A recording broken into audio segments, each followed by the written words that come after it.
Salut à tous, du coup j'espère que votre call s'est bien passé, que ça a été. Du coup avec Pénélope, on a décidé pour cette dernière call de vous mettre le concours des passes, donc le concours qu'ils ont eu mardi matin, le concours d'Aploc, qui a été fait donc par Filaire et Saka. Moi perso pour la partie Saka, je vous donne vite fait mon impression. C'était assez simple j'ai trouvé. Je sais pas si vous êtes d'accord, mais comparé à l'année dernière, je trouve qu'il est revenu un peu au basique, donc tant mieux, j'espère qu'il fera pareil pour vous. Et puis voilà, du coup, on va pas parler sans temps, on va y aller. Du coup, pour la question 16, c'était les réponses AB. Les 3 points d'appui sur le sol Les 3 points d'appui du pied sur le sol sont la tubérosité calcanéenne, la tête de M1 et la tête de M5. Du coup, ça, c'était bien vrai. C'est vraiment la proposition qui tombe chaque année. Donc, retenez bien, ça s'apprend par cœur. Il n'y a pas vraiment de moyens. Ensuite, la B, les muscles non fléchisseurs de la luxe et tibial postérieur participent au maintien de l'arche médiale du pied. Tout à fait. Tout à fait. D'ailleurs, c'est pour ça qu'on dit que l'arche médiale du pied, c'est une arche dynamique, parce qu'en fait, les muscles, donc le long fléchisseur de la luxe et le tibial postérieur, quand ils vont se contracter, comme ils sont pas, ils vont, en fait, c'est grâce au changement de direction des contractions des muscles. Enfin, c'est ça qui va permettre de maintenir l'arche solide, et c'est pour ça qu'on parle d'arche dynamique. Je sais pas si je me suis bien exprimée. Ensuite, la C, les ligaments coxo-fémoraux, ilio-ischio-pubofémoraux limitent la flexion de la hanche. Bon, ça c'est faux, je pense que ça commence à être bon pour tout le monde. Ce sont des ligaments qui vont limiter plutôt l'extension de la hanche. De toute manière, vous avez qu'à faire une flexion de hanche. Vous voyez que votre flexion de hanche, elle est de grande amplitude et votre extension, elle est beaucoup plus limitée. Donc forcément, c'est qu'il y a plus de ligaments qui vont limiter l'extension que la flexion de la hanche. Et la D, le ménisque latéral du genou a la forme d'un C très ouvert. Du coup, c'est faux. C'est plutôt le ménisque médial du genou qui va avoir la forme d'un C très ouvert, et le ménisque latéral aura plutôt la forme d'un C très fermé. C'est le moyen mémotechnique Citroën. Normalement, je pense que tout le monde le connaît. Voilà. Du coup, la 17, c'était BD. La A, l'amplitude de la flexion active du genou est plus importante que l'amplitude de la flexion passive du genou. Du coup, c'est faux, faites attention, les mouvements passifs, peu importe sur quelle articulation, de quelle articulation vous parlez, ils seront toujours plus amples que les mouvements actifs. Parce qu'en fait, les mouvements passifs, c'est quand le kiné, par exemple, il prend votre genou et qu'il vous fait faire une flexion.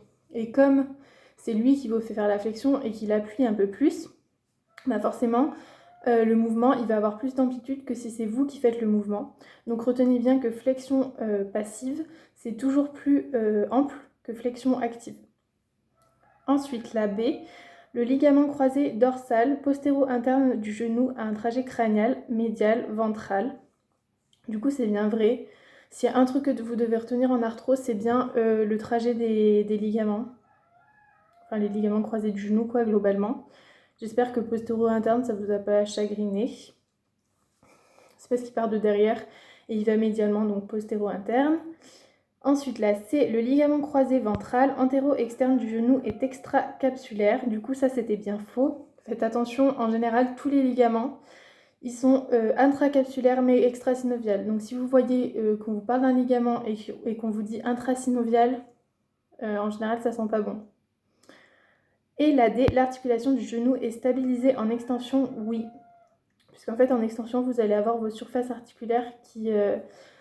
la surface articulaire de votre tibia et de votre fémur, il y aura beaucoup plus de surface articulaire, comment dire, ça sera beaucoup plus emboîté en extension qu'en flexion. C'est pour ça que ça sera plus stable en extension. Ensuite, la 18, c'était C et D. Du coup, la A, le muscle iliopsoas est un extenseur du genou. Bon, ça, je pense que c'est bon, c'est un fléchisseur de la cuisse. C'est aussi un stabilisateur antérieur de la hanche, et le muscle iliopsoas, il va s'insérer sur vos corps vertébraux et sur votre petit trochanter. Donc à aucun moment il va avoir une action sur votre genou. Ensuite, la B, le muscle iliopsoas passe à la face dorsale de l'articulation coxo-fémorale. C'est faux. Le muscle iliopsoas, il va passer à la face ventrale de votre articulation coxo-fémorale. Vous avez qu'à regarder sur un logiciel ou sur un atlas. On le voit tout de suite. Ensuite, la C, la dorsiflexion de la cheville rapproche le dos du pied de la face ventrale de la jambe, c'est bien vrai. Et la D, la contraction du muscle tibial antérieur entraîne la dorsiflexion du pied, ben oui, puisque votre tibial antérieur il va s'insérer sur votre tibia et sur la base de M1 et un peu le cuneiforme médial. Et du coup, si vous avez ces insertions en tête et que vous l'imaginez en train de se contracter, il va bien entraîner une dorsiflexion du pied. La 19, c'était la réponse D. La A, le muscle moyen fessier est adducteur de hanche. Pas du tout, il va s'insérer sur l'os coxal et sur la face latérale du grand trochanter, donc il va plutôt avoir une composante abductrice. C'est même un puissant abducteur. Ensuite, la B, le muscle moyen fessier est innervé par le nerf sciatique. Alors non, le muscle moyen fessier, il est innervé par le nerf glutéal supérieur, racine L5. La C, le muscle grand fessier est innervé par le nerf sciatique dans la région glutéale. Du coup, ça c'est pareil, c'est faux. Le muscle grand fessier, il va être innervé par le nerf glutéal inférieur. Si vous voulez un petit moyen mémotechnique, moi je retenais que en gros, tous les muscles de la région glutéale étaient innervés par le nerf glutéal sup, sauf le grand fessier qui était innervé par le nerf glutéal inf. Et en fait, je retenais que donc grand fessier, il est innervé par le nerf glutéal inf. Genre c'était l'inverse, en gros, grand et inférieur. Et la D, le muscle iliopsoas est innervé essentiellement par les racines L1, L2, c'est bien vrai. Du coup, les racines L1, L2, ça va être vraiment les racines prédominantes de la flexion de la hanche, puisque le muscle iliopsoas est le muscle prédominant de la flexion de la hanche. Et elles vont aussi intervenir dans la stabilité antérieure de la hanche, du coup. Ensuite, la 20, c'était que la D, je crois, oui. Du coup, la A, le muscle grand fessier est un puissant fléchisseur de hanche, pas du tout, il n'y a qu'à regarder ses insertions, le muscle grand fessier, il va être extenseur de la hanche. Ensuite, la B, le muscle quadriceps est fléchisseur du genou, pas du tout, extenseur du genou, le quadriceps. Par contre, bien fléchisseur de hanche grâce au droit fémoral. Ensuite, la C, le muscle quadriceps fait partie des muscles ischio-jambiers. Bon, c'est faux, le muscle quadriceps, c'est le quadriceps, et les ischio-jambiers, c'est le biceps fémoral, le semi-tendineux et le semi-membraneux. Ensuite, la D, le muscle quadriceps est fléchisseur de la hanche. Du coup, oui, c'est ce que je viens de vous dire, c'est avec le droit fémoral. C'est le seul chef du quadriceps qui est fléchisseur de la hanche. Ça, Sakai, il avait bien insisté dessus quand je l'avais vu. Il m'avait dit c'est important de savoir qu'il n'y a que le droit fémoral qui est fléchisseur de hanche dans le quadriceps. Et du coup, c'est droit fémoral ou droit de la cuisse, hein, c'est la même chose. Ensuite, la 21 c'était ABC. Du coup, la A, le muscle quadriceps est innervé par les racines L2, L3, L4. Oui, c'est bien vrai, il va être innervé par le nerf fémoral. La B, le muscle biceps fémoral est un fléchisseur du genou. Oui, totalement, puisque ça va être un ischio-jambier qui va être innervé par le nerf sciatique du coup. Ensuite, la C, le muscle long adducteur constitue la limite médiale du trigone fémoral. C'est vrai. Faites attention, il y a une petite faute dans le poly là-dessus. Sur le poly en ligne, en gros, le prof s'est un peu emmêlé les pinceaux et il a mis, en gros, que le long adducteur, c'était la limite latérale du trigone fémoral. C'est une faute. De toute manière, c'est bien la limite médiale. Donc faites attention. Et la D, le muscle biceps fémoral est innervé par le nerf fémoral. C'est faux, le biceps fémoral, il va être innervé par le nerf sciatique en S1, S2. Voilà. Ensuite, la 22, c'était réponse C et D. La A, le muscle grand adducteur est innervé par les nerfs fémoral et obturateur. Du coup, c'est faux. Le grand adducteur, il va être innervé par le nerf obturateur et le nerf sciatique. Le nerf obturateur, il va innerver son faisceau ventral et le nerf sciatique, son faisceau dorsal. Donc, du coup, la B, c'est pareil, c'était faux. La C, le muscle grand adducteur est un extenseur de la hanche. Oui, le muscle grand adducteur, il va bien être extenseur de hanche, adducteur du coup, et rotateur latéral de hanche. Et la D, le muscle biceps fémoral est innervé par le nerf sciatique. Oui, c'est ce que je vous ai dit tout à l'heure, c'est un ischio, donc oui.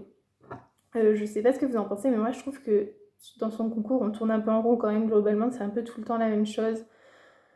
Enfin voilà, après, je l'ai pas trouvé dur, quoi.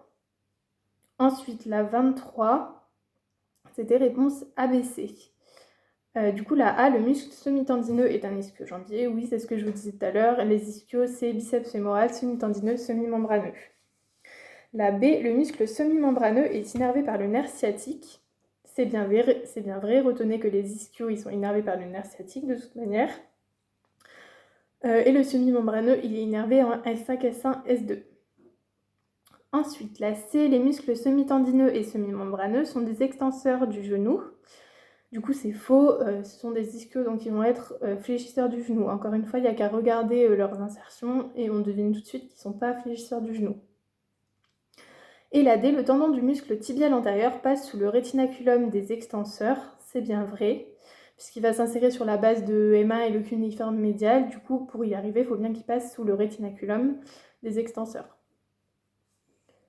On continue avec la 24, c'était ABD. La A, le muscle tibial antérieur est inverseur du pied. Oui, c'est bien vrai. Alors moi, je retenais pour inverseur et éverseur. En gros, je retenais qu'ils étaient tous inverseurs du pied, sauf les fibulaires qui étaient éverseurs, et le long extenseur des orteils qui était éverseur également. Mais du coup, retenez plutôt les éverseurs et vous vous dites que tous les autres sont inverseurs, parce qu'il y a beaucoup moins d'éverseurs que d'inverseurs. Ensuite, la B, le muscle long extenseur des orteils est éverseur du pied. Oui, du coup, c'est ce que je viens de vous dire. La C, le muscle long fléchisseur de la luxe passe sous le sillon malléolaire latéral. Du coup, c'est faux. Le long fléchisseur de la luxe, il va passer sous le sustentaculum thalli. Et du coup, ça va plutôt être dans le sillon malléolaire médial. Ensuite, la D, le muscle long fléchisseur de la luxe est inverseur du pied. C'est bien vrai. Après la 25, c'était ABD. Donc là, A, le muscle long extenseur de la luxe est surtout innervé par la racine L5. Oui, c'est bien vrai. Alors, psychotez pas, je sais qu'il y a marqué surtout innervé, donc on pourrait croire que le prof sous-entend qu'il est innervé par d'autres racines. Et je sais que dans votre poly, vous avez que L5. Mais c'est sûrement que le prof, dans votre poly, vous a mis L5 pour vous simplifier, parce que c'est L5 qui l'innerve, enfin, c'est surtout L5 qui l'innerve. Il y a sûrement d'autres racines qui l'innervent, c'est pour ça que le prof a mis surtout. Mais vraiment, il faut la cocher, faut pas psychoter. Hein. Ensuite, la B, le muscle long extenseur des orteils est innervé par le nerf fibulaire profond. C'est vrai, retenez que les muscles du groupe antérieur de la jambe, ils vont être innervés par le nerf fibulaire profond et ceux du groupe latéral par le nerf fibulaire superficiel. Ensuite, la C, le muscle long extenseur de la luxe est innervé par le nerf fibulaire superficiel. Du coup, c'est faux puisque ça va être un muscle du groupe antérieur de la jambe, c'est ce que je vous dis. Il sera innervé par le nerf fibulaire profond. Et la D, les muscles fibulaires stabilisent l'articulation de la cheville. C'est bien vrai puisqu'ils passent, ils passent latéralement à la cheville. Et quand ils vont se contracter, en fait, ils vont tirer et ils vont permettre d'emboîter tous les muscles entre eux. Et au final, ça va solidifier l'arche latérale. Donc, ils vont éviter les entorses latérales de la cheville. La 26, du coup, là, c'était AC. La A, le muscle tibial antérieur est innervé par le nerf fibulaire profond. C'est bien vrai puisque ça va être un muscle du groupe antérieur de la jambe. La B, le muscle tibial antérieur est innervé par le nerf tibial. Alors faites attention, quand on n'est pas trop concentré, ça donne envie de la cocher. Mais non, le muscle tibial antérieur, du coup, il va être innervé par le nerf fibulaire profond. La C, le muscle long fibulaire est innervé par le nerf fibulaire superficiel. C'est bien vrai, c'est un muscle du groupe latéral. Et la D, le nerf fibulaire superficiel est un nerf sensitif. C'est faux, faites attention. Si vous n'avez pas trop compris ce genre de proposition, allez voir mon question-réponse avec Saka, que j'ai publié dans la rubrique Aploc. Et du coup, il m'a bien expliqué que, par exemple, dire que le nerf fibulaire superficiel est un nerf sensitif, c'est faux, puisque c'est un nerf mixte. Donc certes, c'est entre autres un nerf sensitif, mais en fait, quand on dit c'est un nerf sensitif, c'est exclusif. Donc du coup, vous ne pouvez pas cocher ce genre de proposition. Puisque le nerf fibulaire, c'est un nerf mixte, donc pas sensitif, puisqu'il va innerver les muscles de la loge latérale de la jambe, et il va donner le nerf cutané dorso-médial et intermédiaire du pied. Donc il va bien être à la fois moteur et sensitif, donc mixte. Ensuite, la C, c'était ACD. Du coup, la A, le muscle long fibulaire est un élément de stabilité latérale de la cheville, c'est vrai, c'est ce que je vous disais tout à l'heure. La B, les muscles longs et courts fibulaires sont des fléchisseurs de la cheville. Du coup, c'est faux, ils vont être plutôt extenseurs de la cheville. La C, le muscle long fibulaire est innervé par la racine L5. Oui, c'est vrai, globalement, tous les fibulaires sont innervés par la racine L5. Et la D, le muscle triceps sural est un extenseur de la cheville. C'est bien vrai, puisqu'il va s'insérer sur la face dorsale des condyles du fémur et il va venir s'insérer sur la face dorsale du calcanéus. Donc du coup, il va bien être extenseur de la cheville. Ensuite, la 28, c'était la E. Du coup, la A, le plexus lombal est constitué des racines L1, L2, L3, L4. Alors, j'ai pas mal hésité, mais Monsieur Saka a bien insisté sur le fait qu'il fallait dire, enfin quand on s'est vu à l'entretien, qu'il fallait dire racine ventrale. Donc je sais pas si c'était vraiment un piège de sa part ou c'est qu'il a un peu oublié de préciser, mais dans tous les cas, cette proposition, elle est fausse, parce qu'il faut bien préciser ventrale. Donc moi, je l'ai mise fausse. Ensuite, la B, le nerf cutané latéral de la cuisse est une branche du nerf fémoral. Non, bon, celle-là, c'est un basique, elle tombe un peu chaque année, donc retenez que le nerf cutané latéral de la cuisse, c'est une branche du plexus lombal. La C, le nerf, par contre, le nerf cutané médial de la cuisse, c'est bien une branche du nerf fémoral. Le nerf fémoral est constitué des racines L4 et L5. Ça, c'est faux, puisque l'origine réelle du nerf fémoral, ça va être L2, L3, L4. Voilà, et pareil pour la D, le nerf obturateur est constitué des racines L1, L2. Pour moi, c'est faux parce que l'origine réelle du nerf obturateur, c'est la même que pour le nerf fémoral, c'est L2, L3, L4. Donc, ça donnait la E. Ensuite, la 29, c'était la B. La A, le nerf fémoral chemine dans le trigone fémoral entre l'artère et la veine fémorale.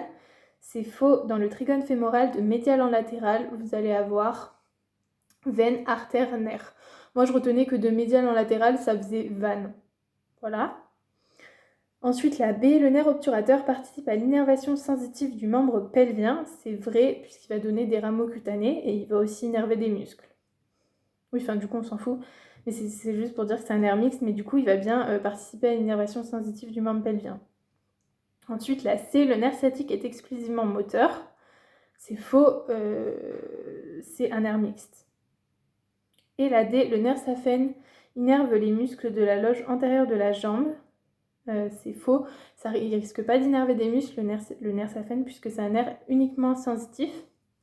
Donc du coup, faites attention, il n'innerve aucun muscle.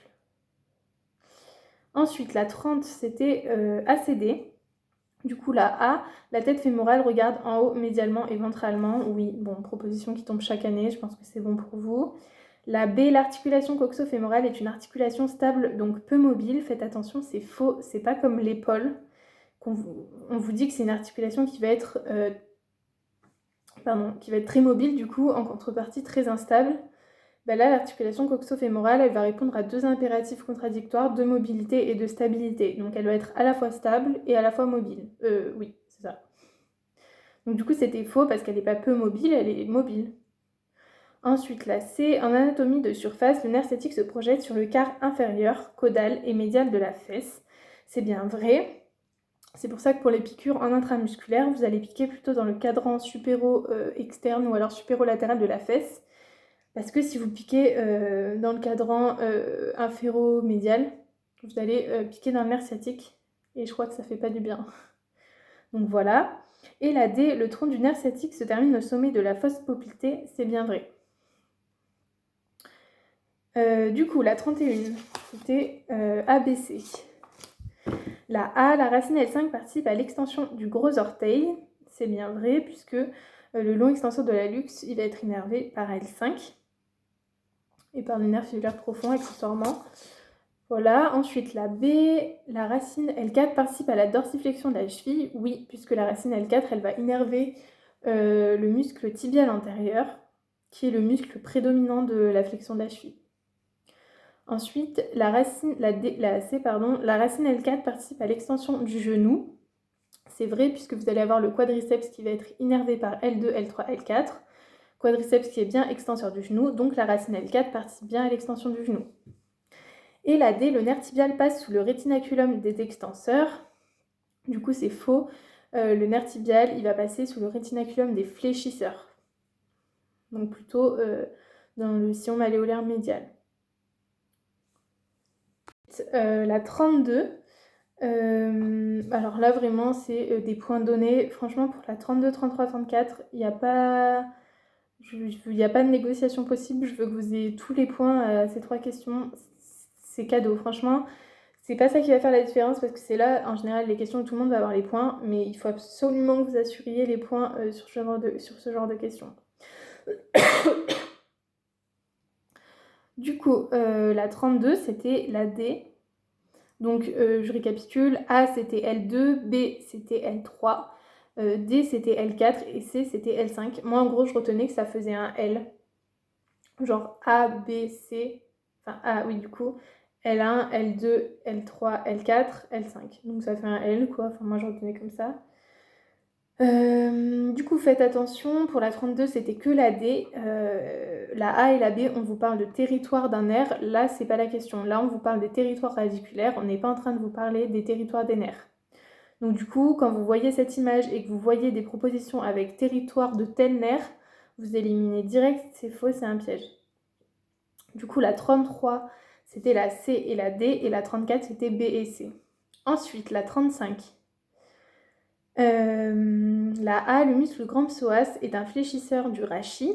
C'est vrai puisqu'il va s'insérer sur les corps vertébraux de T12 à L5 et sur le petit trochanter. Donc en fait, quand il va se contracter à fémur immobile, donc quand c'est votre jambe, votre cuisse qui est immobile, ça va bien entraîner une flexion du rachis. Et s'il n'y a qu'un grand psoas qui se contracte, ça va entraîner une flexion du rachis et une rotation. Ensuite, la B, les muscles de la gouttière paravertébrale sont des érecteurs du rachis. C'est bien vrai. La C, la contraction du muscle sternocléido-mastoïdien droit entraîne une inclinaison du rachis cervical vers la droite et une rotation de la tête vers la gauche. C'est vrai, la contraction du sternocléido-mastoïdien, ça va entraîner une inclinaison homolatérale et une rotation contralatérale de la tête. Voilà. Et la D, les muscles de la sangle abdominale sont des muscles mobilisateurs du rachis. Faites attention, c'est un piège et elle n'est pas tombée encore celle-là. C'est pas des muscles mobilisateurs du rachis, mais ça va être des muscles stabilisateurs du rachis. Donc faites attention. Ensuite, la 36, c'était ABCD.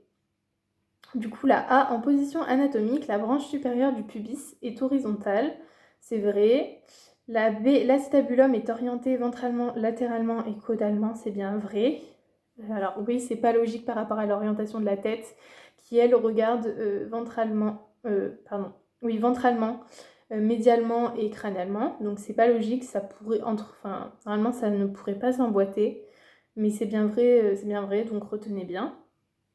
La C, les muscles ischio-jambiers s'insèrent sur la tubérosité ischiatique et sur le squelette jambier. C'est vrai puisqu'ils vont s'insérer effectivement sur la tubérosité ischiatique. Et le biceps fémoral sur l'apex de la tête fibulaire et le semi-membraneux et le semi-tendineux sur le tibia, donc bien sur le squelette jambier. Et la D, le muscle obturateur interne s'insère sur la face quadrilatère de l'os iliaque, c'est bien vrai. Ensuite, la 37, c'était AB. Du coup, la A, le condyle fémoral médial est plus étroit que le condyle fémoral latéral. C'est bien vrai, c'est une proposition qui tombe très très souvent, donc retenez bien. Du coup, les lignes de force, elles vont passer par le condyle latéral du fémur. La B, le muscle biceps fémoral s'insère sur l'apex de la tête de la fibula. C'est vrai, c'est ce que je vous ai dit tout à l'heure sur le squelette jambier. La C, le nerf tibial chemine contre le col de la fibula. Alors faites attention, c'est pas le nerf tibial qui chemine contre le col de la fibula, ça va être le nerf fibulaire commun, avant de se diviser en nerf fibulaire superficiel et nerf fibulaire profond. Ensuite la D, le talus et l'os du talon. Alors celle-là c'est bon, on commence à la connaître, elle tombe chaque année depuis 2012. J'espère que personne n'est tombé dedans. Parce que franchement, vraiment on y a droit à chaque fois quoi. Du coup c'est faux, c'est bien le calcanéus, l'os du talon. La 38, c'était ABC. Du coup, la A, le réseau veineux superficiel du membre pelvien est indépendant du trajet des artères, c'est vrai. Ça va être le réseau veineux profond qui va suivre le trajet des artères. Ensuite, la B, la veine grande saphène continue le trajet de la veine marginale médiale à la face ventrale de la malléole médiale, c'est vrai. La C, la veine petite saphène se jette dans la veine poplitée. C'est vrai, le réseau veineux superficiel, il va se jeter dans le réseau veineux profond.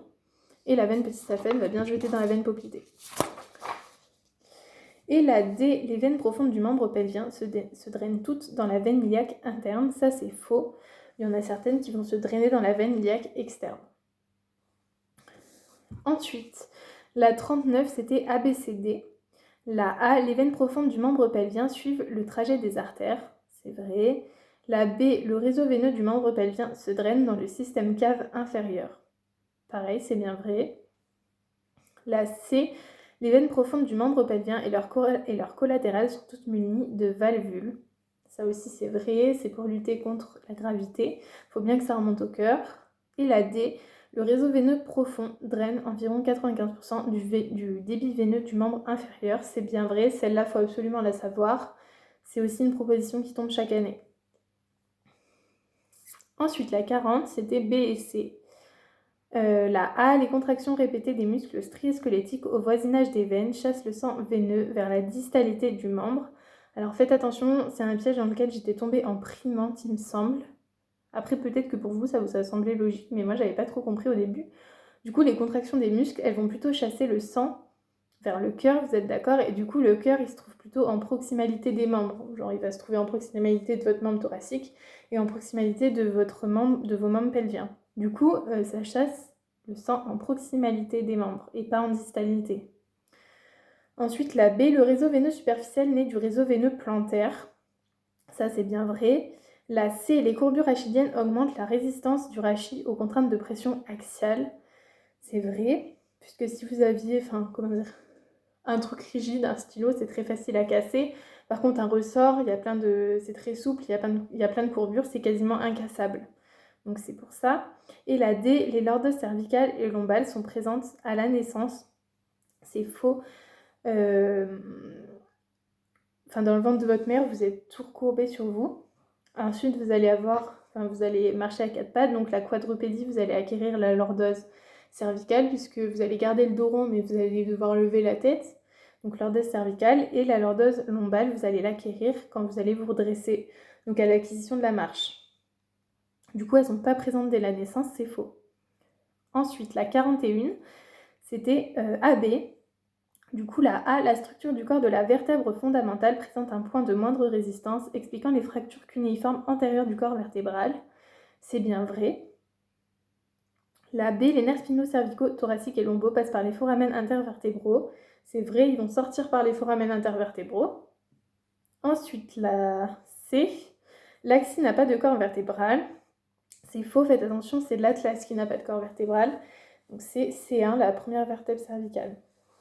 Et la D, la fovea dentis s'articule avec la surface articulaire du ligament transverse de l'atlas. Ça c'est faux. La fovea dentis, elle va s'articuler avec la dent de l'axille et non pas avec le ligament. Ensuite, la 42, c'était ABCD. Du coup, la A, les fossettes articulaires caudales de l'atlas regardent médialement et caudalement, oui. Bon, ça, faut l'apprendre. Après, pour ceux qui ont une mémoire visuelle, regardez sur un logiciel ou sur un atlas, ça se voit très bien et si vous l'avez vu, vous allez peut-être le retenir plus facilement. Ensuite, la B, les vertèbres thoraciques ont un processus épineux long, oblique, dorsalement et caudalement. C'est vrai. C'est pour ça que le segment thoracique est assez peu mobile, c'est parce qu'il a des processus épineux très longs et du coup ça laisse peu de marge de manœuvre aux vertèbres pour bouger. Ensuite, la C, les processus épineux courts et horizontaux des vertèbres cervicales de C3 à C6 et des vertèbres lombales sont des facteurs de mobilité. Oui, du coup, c'est ce que je vous disais, en fait là comme les processus épineux vont être assez courts, ça va laisser une grosse marge de manœuvre aux vertèbres pour bouger entre elles, sans se gêner en fait. Du coup, voilà, ça c'était vrai. Et la D, les processus articulaires de S1 regardent dorsalement et crânialement, c'est bien vrai. Faites attention de ne pas confondre plateau supérieur de S1 qui regarde ventralement et crânialement et surface articulaire de S1 qui regarde bien dorsalement et crânialement. Du coup, voilà. Ensuite, la 43, c'était BCD. La A, le sacrum résulte de la fusion de 3 vertèbres sacrales, S1, S2, S3. C'est faux, le sacrum il va résulter de la fusion de 5 vertèbres sacrales, donc S1, S2, S3, S4. S5. Faites attention. Ça, pareil, ça tombe chaque année. Ensuite, la B, le plateau supérieur de S1 regarde ventralement et crânialement, c'est vrai, c'est ce que je vous disais tout à l'heure. La C, les charnières sont des zones de transition entre deux segments vertébraux de mobilité différente. C'est vrai, vous allez avoir la charnière thoracolombale par exemple. Et la D, l'orientation du plateau supérieur de S1 expose le disque intervertébral L5-S1 à d'importantes contraintes de cisaillement. C'est vrai, puisque comme votre plateau vertébral de S1, il va regarder en haut et crânialement, il va être en fait penché en avant et votre vertèbre L5 par-dessus, elle va avoir tendance du coup à glisser vers l'avant. Et donc ça va entraîner des forces de cisaillement. Ensuite, la 44, c'était B et C. Du coup, la A, les plateaux vertébraux sont dépourvus de cartilage, absolument pas, vaut mieux pas pour vous. Vos plateaux vertébraux, ils ont un disque intervertébral, donc c'est bien du cartilage. La B, le coefficient de mobilité d'un segment vertébral et le rapport de la hauteur du disque sur la hauteur du corps vertébral, c'est vrai. Bon, ça malheureusement, il faut un peu l'apprendre par cœur. Ensuite, la C, le coefficient de mobilité est plus important à l'étage lombal qu'à l'étage thoracique. C'est vrai, retenez que dans l'ordre du plus mobile au moins mobile, ça fait segment cervical, segment lombal, segment thoracique. Et la D, l'hydrophilie du nucleus pulposus est une valeur stable au cours de l'existence. C'est faux. L'hydrophilie, elle va diminuer au cours de l'existence. C'est pour ça que quand vous allez vieillir, vous allez vous tasser de quelques centimètres. Ensuite, la 45, c'était B et C. Du coup, la A, les surfaces dicapophysaires des vertèbres lombales sont sagittales planes. C'est faux, ce sont des trochoïdes. La B, les articulations zygapophysaires des vertèbres thoraciques sont des trochoïdes. Là, c'est bien vrai. Je n'ai pas grand-chose à dire, ça, il faut l'apprendre. La C, les articulations zygapophysaires cervicales sont des arthrodies. C'est bien vrai. Et la D, le ligament longitudinal dorsal est le principal frein à la flexion de la colonne vertébrale. Faites attention, c'est pas le principal frein. Le ligament longitudinal dorsal, il va avoir un rôle très accessoire. C'est plutôt le ligament surépineux qui va limiter la flexion de la colonne vertébrale. Par contre, le ligament longitudinal ventral, lui, il va vraiment avoir un rôle prédominant. Enfin, il va vraiment avoir comme rôle principal le frein à l'extension du rachis, de la colonne. Et la 46, c'était la réponse C. Du coup, la A, le tonus des muscles de la nuque joue un rôle essentiel dans la stabilité du rachis cervical. Alors c'est faux, le tonus des muscles les muscles de la nuque, ils vont avoir un rôle assez négligeable dans la stabilité du rachis cervical. Ils vont plutôt avoir un rôle dans les mouvements fins de l'extrémité céphalique. Du coup, c'est faux, ils ne jouent pas un rôle essentiel dans la stabilité du rachis cervical. La B, l'inclinaison latérale de la tête s'effectue essentiellement dans les articulations atlanto-axoïdiennes latérales. C'est faux. L'inclinaison latérale de la tête, elle va plutôt s'effectuer en dessous de C1 et C2, donc plutôt à partir de C3. La C, la lordose lombaire se forme au cours de l'acquisition de la marche. C'est bien vrai, c'est ce que je vous disais tout à l'heure. Et la D, la racine S1 passe par le foramen intervertébral, situé entre la 5e vertèbre lombale et la première vertèbre sacrale. C'est faux. La racine S1, elle va passer entre S1 et S2, donc par le premier foramen sacral. Là pour cette colle, c'était la dernière colle.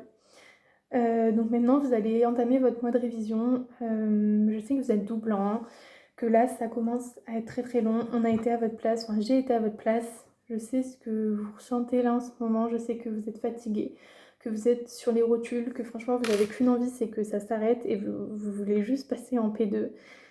Mais malheureusement, il faut passer par là. Le mois de révision, il passe vite.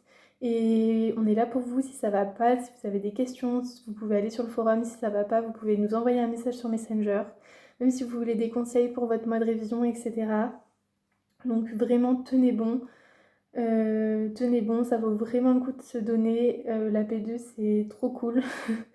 Et voilà, en tout cas, je vous souhaite vraiment bon courage pour cette période un peu difficile qui arrive, mais bientôt ça sera derrière vous. Et voilà, et en tout cas j'espère tous vous revoir en P2 l'année prochaine. Je vous fais des gros bisous.